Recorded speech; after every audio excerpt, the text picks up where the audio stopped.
തരിപ്പ്, മരവിപ്പ്, എസ്പെഷ്യലി കൈകാലുകളിലും അതേപോലെ തന്നെ ശരീരമാസകലൊക്കെ ഒരു സൂചി കുത്തുന്ന പോലത്തെ ഒരു സെൻസേഷൻസ് ഉണ്ടാവുക. ഇന്നത്തെ വീഡിയോയിലൂടെ ഇതിൻ്റെ കാരണങ്ങൾ എന്തൊക്കെയാണെന്നൊന്ന് ഡിസ്കസ് ചെയ്യാം. ഹായ്, ഞാൻ doctor Juhi Das, QNB health കെയറിലെ ഹോമിയോപ്പത്തിക് ഫിസിഷ്യനാണ്.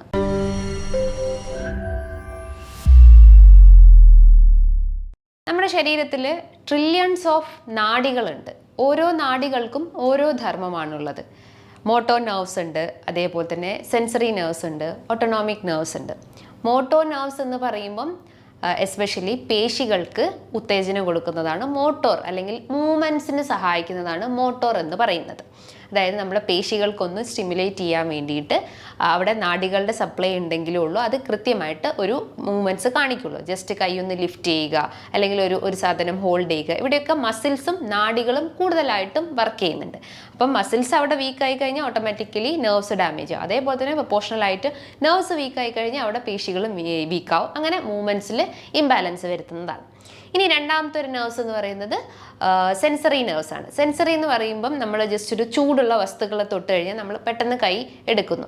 അതേപോലെ തന്നെ ഒരു സൂചി നമ്മളെ കുത്തി കഴിഞ്ഞാൽ നമ്മൾ പെട്ടെന്നൊന്ന് റിയാക്ട് ചെയ്യും. ആ ഒരു റിഫ്ലെക്സ് അല്ലെങ്കിൽ ആ ഒരു പെട്ടെന്ന് ഉണ്ടാവുന്ന ഒരു ജെർക്ക്, അത് അവിടെ പ്രവർത്തിക്കുന്നത് സെൻസറി നെർവ്സ് ആണ്. പിന്നെ ഓട്ടോണോമിക് നെർവ്സ് എന്ന് പറയുമ്പം ഓരോ ഓർഗൻസിന് പ്രവർത്തിക്കാൻ വേണ്ടിയിട്ടാണ് ഓട്ടോണോമിക് നെർവ്സ് ഉള്ളത്. നമുക്ക് ഒന്ന് ശ്വസിക്കാൻ വേണ്ടിയിട്ട്, അതേപോലെ ദഹനത്തിന് സഹായിക്കുന്നത്, ഒന്ന് ടോയ്ലറ്റിൽ പോകാൻ, യൂറിൻ പാസ് ചെയ്യാൻ, എല്ലാത്തിനും അവിടെ നാഡികൾ പ്രവർത്തിക്കുന്നുണ്ട്. അപ്പോൾ ഈ നാഡികൾക്ക് ഇഞ്ചുറി സംഭവിക്കുമ്പോൾ അല്ലെങ്കിൽ നാഡികൾക്ക് എന്തെങ്കിലും ഒരു അറ്റാക്ക് സംഭവിക്കുമ്പോഴാണ് അത് നംനെസ് അല്ലെങ്കിൽ തരിപ്പ്, മരവിപ്പ് ഒക്കെ ആയിട്ട് പ്രസൻറ്റ് ചെയ്യുന്നത്. ഇന്ന് കോമൺ ആയിട്ട് കണ്ടുവരുന്ന ഒരു പ്രശ്നമാണ് കൈകാലിൻ്റെ അടിയിൽ, എസ്പെഷ്യലി കാലിൻ്റെ അടിഭാഗത്ത് പുകച്ചില്, തരിപ്പ്, മരവിപ്പ്. സാധാരണയായിട്ട് ഒരു 50 വയസ്സ് കഴിഞ്ഞുള്ള സ്ത്രീകളും പുരുഷന്മാരും അഫക്റ്റ് ചെയ്യുന്ന ഒരു ബുദ്ധിമുട്ടാണ്.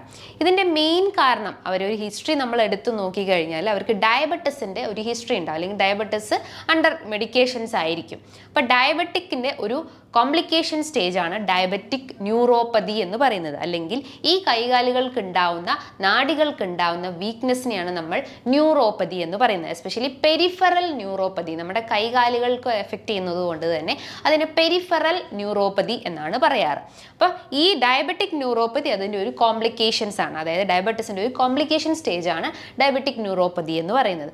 അതുകൊണ്ടാണ് നമ്മൾ ഡയബറ്റിസ് രോഗികളോട് ജസ്റ്റ് എന്തെങ്കിലും ഒരു ഇഞ്ചുറി സംഭവിച്ചു കഴിഞ്ഞാൽ പെട്ടെന്ന് തന്നെ അത് ഹീലാവുന്ന കാര്യങ്ങൾ ചെയ്യണം, അല്ലെങ്കിൽ മുറിവുകളൊന്നും ഏൽക്കാത്ത രീതിയിലുള്ള കാര്യങ്ങൾ ചെയ്യാൻ പറയുന്നത്. അതായത് മുറിവുകളൊന്നും കഴിവതും കൊള്ളാത്ത രീതിയിൽ നമ്മൾ അത്രയും പ്രൊട്ടക്റ്റഡ് ആയിട്ട് ഇരിക്കാൻ പറയുന്നത്. കാരണം അത് ഹീലാവാൻ ടൈം എടുക്കുകയും പെട്ടെന്ന് അത് ഹീലായിട്ടില്ലെങ്കിൽ അതൊരു അൾസർ ടെൻഡൻസിയിലോട്ട്, ഡയബറ്റിക് അൾസർ പോലത്തെ ടെൻഡൻസിയിലേക്ക് പോകാനുള്ള ഒരു ചാൻസസ് ഉണ്ട്.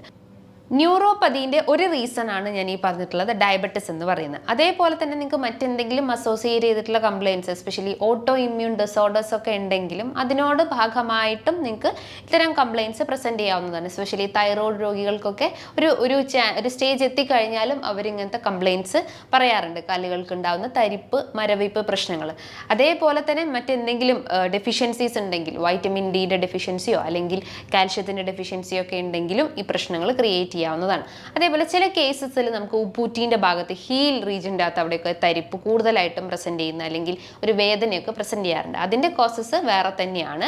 അത് നമ്മുടെ പാദങ്ങൾക്ക് അടിയിലുണ്ടാവുന്ന പേശികൾക്കോ അല്ലെങ്കിൽ അവിടെ ഉണ്ടാവുന്ന നാഡികൾക്കോ എല്ലുകൾക്കോ എന്തെങ്കിലും ഇഞ്ചുറി സംഭവിക്കുമ്പോഴാണ് അതൊരു ഹീൽ പെയിൻ അല്ലെങ്കിൽ ഉപ്പൂറ്റ് വേദനയായിട്ട് പ്രസൻറ്റ് ചെയ്യുന്നത്. നമുക്കറിയാം ഈ ഹീൽ റീജിയൻ്റെ ഭാഗത്ത് ഒരുപാട് പേശികളും നാഡികളും ഉണ്ട്, അതുപോലെ തന്നെ എല്ലുകളും ഉണ്ട്. അവിടെ ഉണ്ടാകുന്ന എല്ല് വളർച്ചേനെ നമ്മൾ കാൽക്കേനിയസ് സ്പർ എന്നാണ് പറയാറ്. അപ്പോൾ അതിൻ്റെ ഭാഗമായിട്ട് നമുക്ക് വേദനയായിട്ട് പ്രസൻറ്റ് ചെയ്യാവുന്നതാണ്. അതേപോലെ ചില കേസസിൽ നമുക്ക് അവിടെ ഉണ്ടാകുന്ന പേശികൾ ഡാമേജ് ആകുമ്പോൾ അവിടെ ഒരു തരിപ്പ് അല്ലെങ്കിൽ ഒരു വലിച്ചിൽ അല്ലെങ്കിൽ ഒരു കടച്ചിൽ പോലെ ഇൻ ബിറ്റ്വീൻ ഒരു സെൻട്രൽ പോർഷനിലൊക്കെ ആയിട്ട് നമുക്ക് വേദനയായിട്ടും പ്രസൻറ്റ് ചെയ്യാവുന്നതാണ്. ചില കേസസിൽ നമുക്ക് പിൻഭാഗത്ത്, കാലിൻ്റെ പിൻഭാഗത്തേക്കായിട്ടും ഒരു കടച്ചിൽ, ഒരു ക്രാംസ് പോലെ ഫീൽ ചെയ്യുന്നുണ്ട്. അതിനെ നമ്മൾ അക്യൂലീസ് ടെൻഡനൈറ്റിസ് എന്ന് പറയും.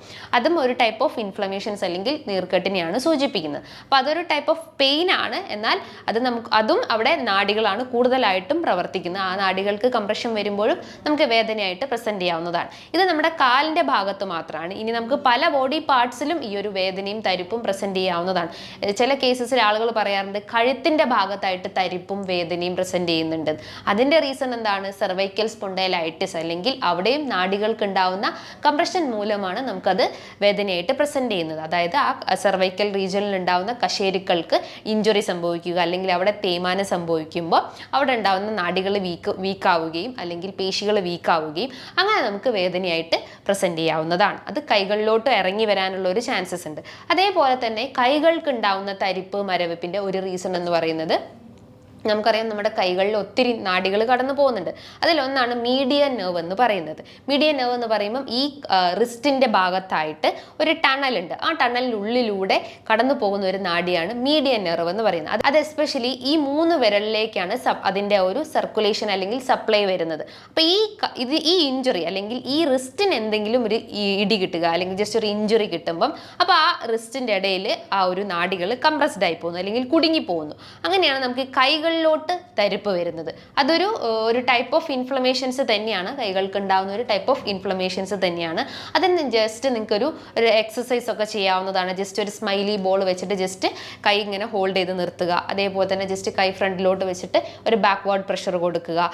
അങ്ങനത്തെ കാര്യങ്ങളൊക്കെ ചെയ്തു കഴിഞ്ഞാൽ തന്നെ നമുക്ക് ആ ഒരു കൈകളിൽ ഉണ്ടാവുന്ന തരിപ്പ് റെഡ്യൂസ് ചെയ്യാൻ പറ്റുന്നതാണ്. ഇനിയിപ്പോൾ കാലുകൾക്കുള്ള തരിപ്പാണെങ്കിൽ നിങ്ങൾക്ക് ജസ്റ്റ് ഒന്ന് ചൂടുവെള്ളത്തിൽ കാല് കുറച്ച് നേരം മുക്കി വെക്കുക, അല്ലെങ്കിൽ ജസ്റ്റ് ഒരു സാൾട്ട് ആഡ് ചെയ്തതിന് ശേഷം കാല് മുക്കി വെച്ചതിന് ശേഷം ഒരു കുറച്ച് നേരം ഇരിക്കുക. അങ്ങനെ ഇരുന്ന് കഴിഞ്ഞാൽ തന്നെ ആ ഒരു ഇൻഫ്ലമേഷൻസ് അല്ലെങ്കിൽ നാഡികൾ കുറച്ചൊന്ന് ആക്റ്റീവ് ആവുകയും ആ ഒരു ഇൻഫ്ലമേഷൻസ് നമുക്ക് കുറച്ചെടുക്കാൻ പറ്റുന്നതാണ്. അതേപോലെ തന്നെ എന്തെങ്കിലും സ്മൈലി ബോൾസോ അല്ലെങ്കിൽ ജസ്റ്റ് എന്തെങ്കിലും റോളേഴ്സോ ഒക്കെ ഉണ്ടെങ്കിൽ ജസ്റ്റ് കാലിൻ്റെ അടിയിൽ വെച്ചിട്ടൊന്ന് റബ്ബ് ചെയ്ത് കൊടുക്കുക, അല്ലെങ്കിൽ ഒരു ഹോട്ട് അപ്ലിക്കേഷൻസ് ഒക്കെ കൊടുത്തു കഴിഞ്ഞാലും ഒരു പരിധി വരെ നമുക്ക് ഈ ഒരു നംനെസ് അല്ലെങ്കിൽ തരിപ്പ് കുറച്ചെടുക്കാൻ പറ്റുന്നതാണ്.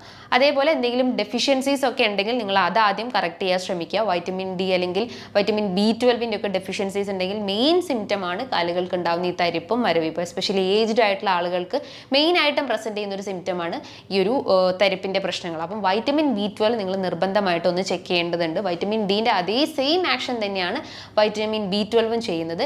നോർമൽ വാല്യൂസ് ഒക്കെ ഏകദേശം ഒരു 300 പൈക്കോഗ്രാം ഒക്കെയാണ് നമുക്ക് ശരീരത്തിന് ആവശ്യമായിട്ടുള്ളത്. ഒരു ബിലോ 200 ഒക്കെ ആയിട്ടുണ്ടെങ്കിൽ അത്രയും ഡെഫിഷ്യൻ്റ് ആണ്. അപ്പം നാഡികൾ അവിടെ വീക്ക് ആയിക്കൊണ്ടിരിക്കുകയാണെന്ന് മനസ്സിലാക്കാവുന്നതാണ്. കാരണം വൈറ്റമിൻ B12 ആണ് നാഡികൾക്കും പേശികൾക്കും ഏറ്റവും കൂടുതൽ ഉത്തേജനം കൊടുക്കുന്നത്. അപ്പോൾ അത് വീക്കായി കഴിഞ്ഞാലാണ് ഈ സിംറ്റംസ് ഒക്കെ പ്രസന്റ് ചെയ്യുന്നത്. അപ്പോൾ വൈറ്റമിൻ B12 ബൂസ്റ്റപ്പ് ചെയ്യാന്ന് പറയുമ്പോൾ നല്ല രീതിയിൽ നോൺ വെജ് ഐറ്റംസ് കൺസ്യൂം ചെയ്യാൻ ശ്രമിക്കുക. എസ്പെഷ്യലി ഈ പോർക്ക്, ബീഫ്, മട്ടൻ ഒക്കെ കൺസ്യൂം ചെയ്യാൻ ശ്രമിക്കുക. പക്ഷേ എക്സെപ്ഷൻസ് ഉണ്ട്.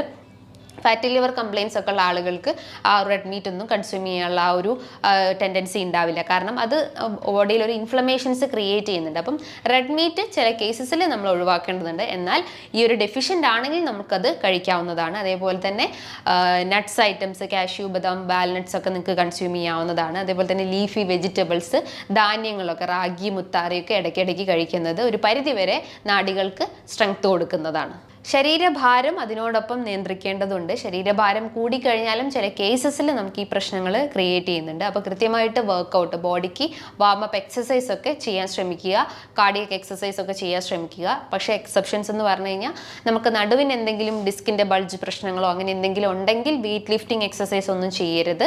അത് ചില കേസസിൽ നമുക്ക് ഡേഞ്ചർ ആവാനുള്ളൊരു ചാൻസസ് ഉണ്ട്. അതേപോലെ ചില നടുവിനൊക്കെ എന്തെങ്കിലും കംപ്രഷൻ പ്രശ്നങ്ങളൊക്കെ ഉണ്ടെങ്കിൽ, ലംബാർ റീജിയനിലൊക്കെ കംപ്രഷൻസ് ഒക്കെ ഉണ്ടെങ്കിൽ നമുക്ക് ആ തരിപ്പ് കൈകളിലോട്ടും അതേപോലെ എസ്പെഷ്യലി കാൽമുട്ടിലേക്കൊക്കെ ഇറങ്ങി വരുന്നത് കണ്ടിട്ടുണ്ട്. അതിനെയാണ് നമ്മൾ മെഡിക്കലി ഷിയാറ്റിക്ക എന്ന് പറയുന്നത്, ഷിയാറ്റിക് നെർവ്സിന്റെ കംപ്രഷൻ. അപ്പോൾ നമ്മൾ ഇതെല്ലാം കൂടി കൺക്ലൂഡ് ചെയ്യുകയാണെങ്കിൽ നാഡികൾക്ക് കംപ്രഷൻ വരുമ്പോഴാണ് ഈ തരിപ്പും മരവിപ്പും പ്രസന്റ് ചെയ്യുന്നത്. അപ്പോൾ ആ കംപ്രഷൻ ഒഴിവാക്കാൻ വേണ്ടിയിട്ട് നിങ്ങൾ ഈ പറഞ്ഞിട്ടുള്ള വൈറ്റമിൻസും വൈറ്റമിൻ B12, D ഒക്കെ മാക്സിമം ഉൾപ്പെടുത്താൻ ശ്രമിക്കുക.